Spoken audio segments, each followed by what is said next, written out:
So let's say the Giants don't get Rodgers because, as you just mentioned, walking through it, you think Rodgers' thought process might be is no way, the Giants are too far from it. I just did that with the Jets and so on and so forth. What do you think about Tennessee's willingness to move out? Or do you think Cam Ward is so good, he's definitely better than Will Levis, and they're just going to end up sticking and picking, and it's the quarterback, not Abdul Carter or Travis Hunter, a month away from the draft? I think, in my mind, it's probably 75-25 stick and pick, and that would be Cam Ward. I think an intriguing position for them would be moving to 3 per year.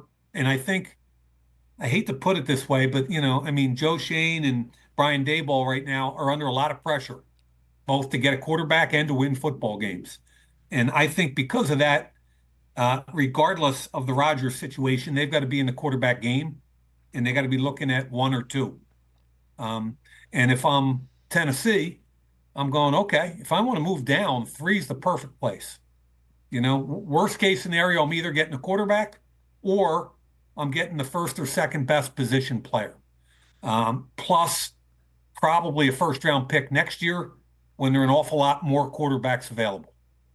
So those, I think, are the 2 logical plays for Tennessee.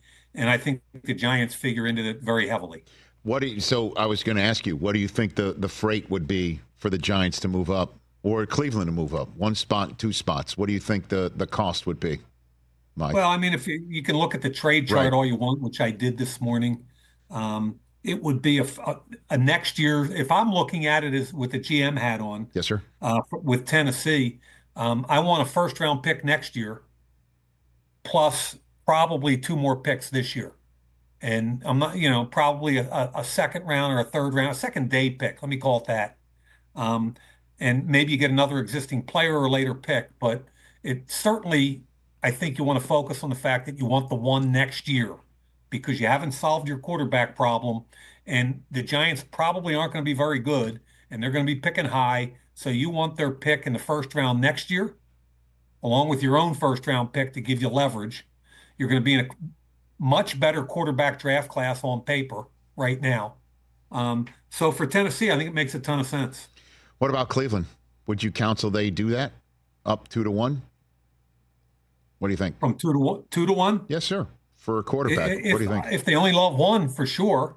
I remember talking to Howie years ago when it was right around this time, Howie Roseman, and he and I were sitting in his office. I was working for the NFL Network. Mm-hmm. Door closed, and we had a very private conversation about Carson Wentz versus Jared Goff and how he knew he had to move up. I forget where he was, like 12 or 14. He knew he had to move up twice. Yeah, he had hopscotch. He hopscotched, didn't he, Mike? Correct. Yeah. And he knew he had to move twice to get to 1 or 2. Right. But his point was, I love both those kids. Like, I'd be good either way.